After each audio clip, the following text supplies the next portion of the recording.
안녕하세요. 대기업에서 자동차 산업과 2차 전지를 담당하고 있는 멘토 현주입니다. 자, 오늘도 LNF 함께 보도록 할 건데, 자, 제가 제목을 좀 이렇게 정해놨습니다. 인내의 시간이 필요하다라고 좀 말씀을 드렸는데, 오늘 이번 영상에서 어떤 말씀을 좀 해드릴 거냐면은, 4분기 실적 IR 내용을 좀 정리를 해드릴 겁니다. 어제 제가 그 LNF IR 회의 참석을 해서 내용을 다 듣고 간단하게나마 좀 여러분들에게 전달을 해드렸었는데, 오늘은 실적 부분에 대해서 여러분들에게 좀 자세하게 정리를 해서 말씀을 드려볼 거고요.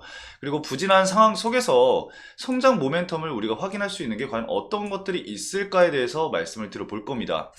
자, 그리고 세 번째 마지막으로는 그 탐방 요청과 제가 지속해서 여러분들에게 말씀을 드렸었던 이 탐방 요청과 주주분들이 요청하셨던 이 질문 사항을 전달을 해둔 상황입니다. 그래서 제가 이 부분에 대해서도 또 보여드릴 거고요. 그리고 이제 주가 하락이 나오는 시점에서도 견고한 메이저 수급이 있다라고 좀 말씀을 드리면서 수급적인 부분까지도 체크를 해보도록 하겠습니다.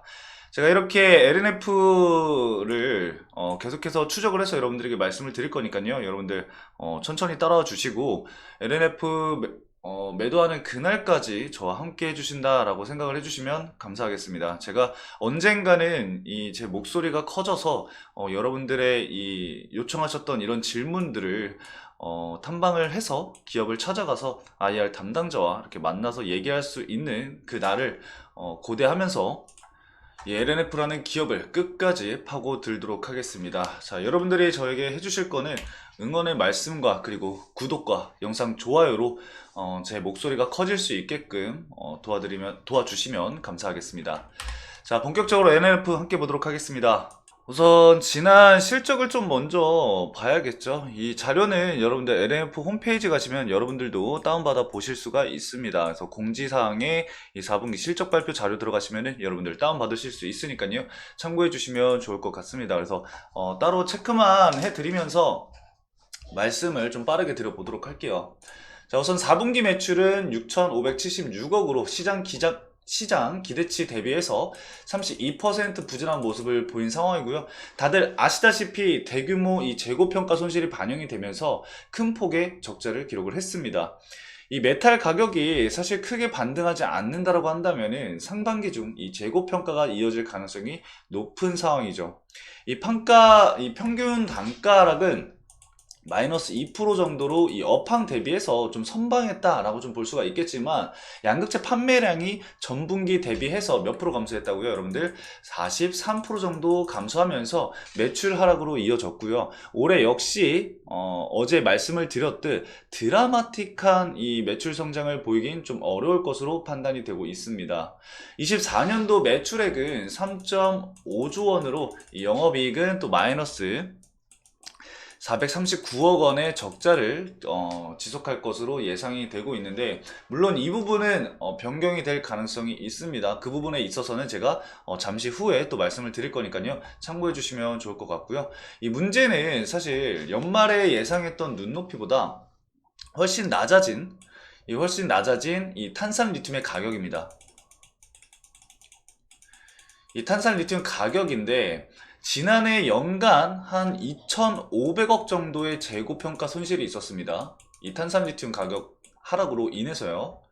근데 이때 이제 탄산 리튬 가격이 37달러로 이제 인식을 했는데 올해 탄산 리튬 가격이 여러분들 14달러에서 현재 15달러 내외를 횡보하고 있는 상황입니다. 이 가격대를 벗어나지 못하는 이상 대규모 재고평가 손실이 잠재되어 있다라고 좀 볼 수가 있겠고요. 이에 따라서 1분기 영업 손익은 약 1200억 정도 적자를 발생할 것으로 예상이 되고 있습니다. 그래서 여러분들 이 부분에 있어서는 미리 리스크를 알고 계셔야 될 것 같다라고 좀 말씀을 드립니다.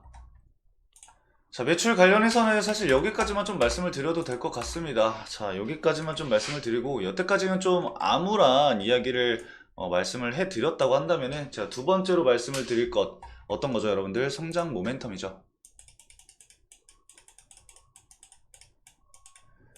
성장 모멘텀인데, 좋은 말만 제가 사실 해드릴 수는 없을 것 같아요. 저도 이제 분석을 하는 사람 입장으로서 객관적으로 제가 여러분들에게 좀 말씀을 드리는 부분들이 굉장히 많거든요. 객관적으로 판단을 해서 여러분들에게 좀 전달을 해드리는 거니까요. 그 부분, 리스크적인 부분들도 여러분들 잘 들으셔서 투자하시는데 좀 참고를 해 두셨으면 좋겠습니다. 자, 그럼 이어서 본론으로 들어가죠. 이 성장 모멘텀 관련해서 좀 알아볼 건데, 이전부터 제가 계속해서 말씀드려왔던 얘기지만 아직 뚜렷하게 이 눈앞에 보이는 것은 없기 때문에 다소 시간은 걸릴 것으로 좀 판단이 되고 있습니다. 물론 여러분들도 알고 계시겠지만 이 부분이 사실 가장 답답할 수 있을 것 같아요. 저도 이만큼 답답한데 우리 주주분들은 얼마나 답답할까. 저도 그 마음 너무나도 이해를 하고 있기 때문에 이렇게 좀 자세하게, 그리고 여러분들이 궁금해할 부분들을 제가 IR을 참석을 해 가면서까지 말씀을 드리고 있는 것 같습니다. 뭐 서론은 길어졌는데 우선 가장 중요한 것은 제가 아까 말씀드렸던 이 탄산 리튬 가격 반등인데, 사실 이건 좀 단기적으로 반등이 나오기에는 어려움이 있어 보이고, 최근 지연되고 있는 이 신규 수주 확보와 그리고 고객사 다변화 확정 시에 이 상승 여력은 충분하다라고 좀 판단이 됩니다. 자, 다시 한번 정리를 해드릴게요. 최근 지연이 되고 있는 신규 수주, 그러니까 유럽향이겠죠. 이거는 유럽 엔사 노스볼트죠. 여러분들 다 아시겠지만 일단 엔사라고 표기를 할게요. 자, 이 유럽 엔사의 이 대규모 수주와 그리고 고객사 다변화, 뭐 이제 북미 진출이라던가, 사실 근데 북미 진출도 지금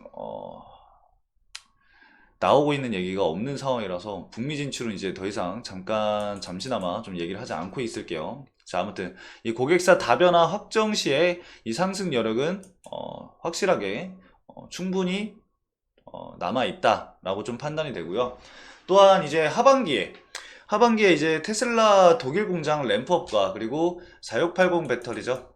4680 배터리 양산 일정도 성장 모멘텀을 확인하는 아주 중요한 투자 포인트라고 생각을 합니다. 근데 제가 봤을 때 LNF는 이 테슬라라는 그 뒷배경을 지워야 합니다. 물론 이 매출은 이 캐시카우로 가져가되 테슬라가 아닌 이 테슬라에 의존을 하는 것이 아니라 다른 기업들, 즉 방금 앞에 말씀드렸던 고객사 다변화, 이런 부분들이 이루어져야 된다라고 생각을 해요. 이 테슬라가 지금 뭐 오너 리스크도 있는 상황이고 24년도에는 이 뭔가 매출 확대를 하기보다는 뭔가 기술력이라던가 이런 부분에 좀 중점을 둔다라고 지금 얘기를 해둔 상황이기 때문에 테슬라 쪽 물량은 좀 제한적일 것으로 보고 있습니다. 그래서 이런 부분들을 여러분들이 감안을 하면서 대응 전략을 좀 구상을 하시는 게 좋을 것 같다라고 좀 말씀을 드릴 수 있을 것 같습니다. 자, 성장 모멘텀도 확인했고, 자, 세 번째로 말씀드릴 거, 제가 이전부터 여러분들에게 말씀드렸던 이 LNF Q&A, 제가 기업 탐방을 요청을 하면서 기업 탐방이 불가능하다라고 한다면은 이 질문에라도 좀 간단하게나마 답변을 부탁드린다라고 요청을 계속해서 할 거다라고 여러분들에게 말씀을 드렸고, 여러분들이 이제 궁금하셨던 질문 내용들을 저한테 댓글로 남겨주시면서 제가 그것도 취합을 해서 이 질문 사항을 체크리스트를 좀 만들어 둔 상황입니다. 그래서 이거를 제가 오늘 발송을 했습니다. LNF 회사로 지금 발송을 해둔 상황이고요. 내용은 사실 뭐 이 Q&A를 보낸 내용이라서 내용은 따로 오픈을 하진 않을게요. 자, 아무튼 답변을 받게 되면은 여러분들 그 내용 관련해서도 여러분들에게 전달을 드릴 거니까요. 여러분들 항상 응원의 말씀 너무나도 감사하고, 추가적으로 질문 사항이 생기면은, LNF의 질문 사항이 생기면은 언제든지 댓글란에 남겨주시면은 제가 그런 부분들 취합을 해서 답변을 받을 때까지 한번 메일을 계속해서 보내고 IR 담당자님께 전화통화도 걸어보고 계속해서 시도를 할 거니까요. 여러분들 힘내서 따라와 주시면 감사하도록 하겠습니다. 자, 그럼 마지막으로 이제 수급적인 부분들 한번 체크해 보도록 하겠습니다. 자, 우선 외국인 자금이 며칠째 이탈이 좀 나온 모습을 보이고 있고, 투자 신탁 쪽은 계속해서 매도 물량이 나오면서 기간의 매도를 이끌고 있는 상황입니다. 연기금이랑 사모펀드도 최근에는 매수세가 계속 유지가 되다가 오늘 또 매도 물량이 나왔는데, 자, 메이저 수급들이 이탈을 했는지를 좀 지켜봐야겠죠. 자, 일단 모건 스탠리는 단기적인 차익 실현 물량이 어느 정도 나왔지만 그럼에도 불구하고 37만 주의 물량을 현재 보유를 하고 있는 것을 확인을 할 수가 있고요. NH투자증권도 꾸준히 물량을 늘려가고 있는 상황입니다. 한국투자증권 같은 경우는 17만 주를 현재 보유를 하고 있는 상황이고요. DB 같은 경우도 이제 주가 하락 당시에 계속해서 매수세가 유입이 됐던 증권사 중에 하나입니다. 그래서 여러분들 꼭 체크를 해 두셔야 되는 증권사 중에 하나고요. IB투자증권 같은 경우도 거의 한 14만 주 정도, 대략 14만 주 정도를 보유를 하고 있다라고 보시면 될 것 같습니다. 토스도 현재 한 12만 주 정도 보유를 하고 있는 상황이고요. 기존에 이제 매수세가 유입이 됐던 기업들 중에서 따로 매도 물량이 이탈이 나오거나 한 기업은 크게 보이지 않고 있습니다. 신한투자증권만 살짝 매도 물량이 좀 나오긴 했는데 뭐 만주도 안 나온 상황이라서 사실 뭐 크게 매도 물량이 나왔다라고 하기에도 좀 애매하긴 해요. 근데 이제 오늘 모건스탠리가 한 7만 주 정도 매도 물량이 나왔다라는 점이 조금 얘네들도 차익 실현을 진행을 한다라고 볼 수가 있을 것 같아요. 근데 뭐 단기적인 매도이기도 하고 최근까지 44만 주 정도의 물량을 보유하고 있었던 부분이라서 현재 보유하고 있는 물량 대비해서 7만 주면은 그렇게 큰 물량은 아니다라고 좀 볼 수가 있을 것 같습니다. 그래서 지금 시점에서는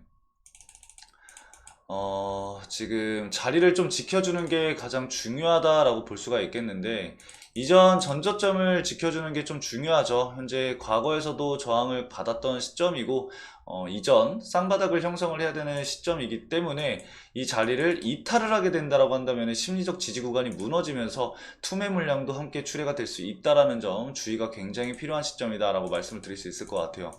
그래서 주봉으로 한번 좀 살펴보면은 240주선이 있습니다. 240주선이 이렇게 파란색이 있는데 240주선이 과거에 이제 지지를 받았던 라인이라고 볼 수가 있습니다. 그래서 현 시점에서도 이 240주선을 지켜주는지 그 유무를 우리가 확인해 나아가면서 이탈을 하게 된다라고 했을 때 메이저 수급이 이탈이 나오는지, 아니면은 해당 자리를 지켜줬을 때 이후에 추가적인 반등은 나오는지, 그리고 그 시점에서 어느 곳에서의 매집 물량이 꾸준하게 들어오는지, 이런 부분들을 앞으로 계속해서 체크를 해서 여러분들에게 말씀을 드릴 겁니다.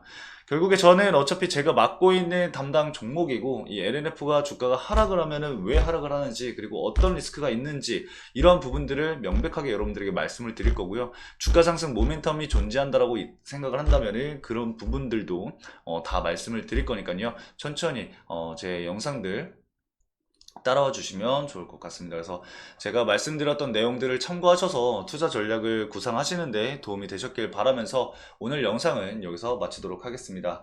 자, 이번 주 여러분들 너무나도 힘드셨을 텐데 고생 많으셨다라고 좀 말씀을 드릴 수 있을 것 같아요. 그래서 다음 주 월요일 날 저도 이 LNF 또다시 분석 영상으로 더 나은 퀄리티의 영상으로 찾아뵙도록 하겠습니다. 오늘도 시청해주신 여러분들 감사합니다.